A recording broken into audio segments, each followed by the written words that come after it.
Ça fait plus de 20 ans qu'Emmanuel Lécuyer travaille dans le secteur pétrolier. Comme entrepreneur, il fournit du matériel aux compagnies de forage. Il a connu l'âge d'or de l'industrie. Il y a des grosses expansions qui vont être annoncées bientôt. Les temps plus difficiles ces dernières années. Aussitôt que l'huile descend, tout tombe à terre. Mais ce qu'il vit depuis quelques semaines, c'est du jamais vu. Avant, on était 70 employés, puis on est descendu à 2 ou 3 employés qui nous restent. Fait que c'est en déclin. Avec la baisse de la demande mondiale en pétrole, la guerre de prix entre l'Arabie saoudite et la Russie, le baril vaut à peine 4 $ en Alberta. Même avec les subventions salariales d'Ottawa, c'est impossible pour Emmanuel de rester en affaires à long terme. Il va fermer boutique dans les prochaines semaines dès que son dernier contrat est terminé. Il ne reste plus de job. Au niveau pétrolier, ça descend, ça descend. Avec le COVID-19 qui vient de fermer une majorité des petites fabrications, puis des shops, puis des usines, comment qu'on peut faire? On a quand même un loyer à payer.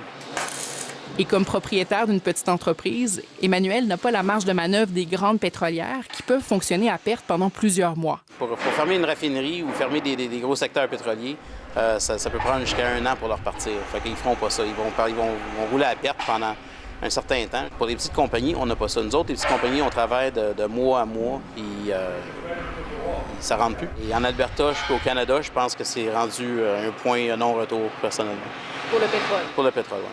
Cet expert en gestion de l'énergie croit aussi que la crise de la COVID-19 pourrait affaiblir le secteur pétrolier à long terme parce que les investisseurs risquent d'être plus frileux. Ce que le COVID-19 montre, à mon avis, c'est la fragilité du secteur avec des prix qui peuvent chuter. Et c'est pas oui, ça a chuté de manière historique, mais c'est quand même une deuxième chute en 6 ans parce qu'on en avait une en 2014 et ça commence à faire très mal. Il pense que l'Alberta n'a pas le choix de diversifier son économie. Emmanuel, en tout cas, n'a pas attendu pour se réinventer.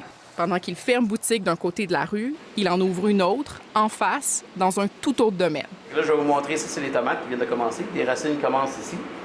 Puis après ça, ici, c'est les cocombes. Je sais pas, oui, les racines des cocombes. Il est en train de développer un système d'agriculture verticale où les plantes poussent dans l'air.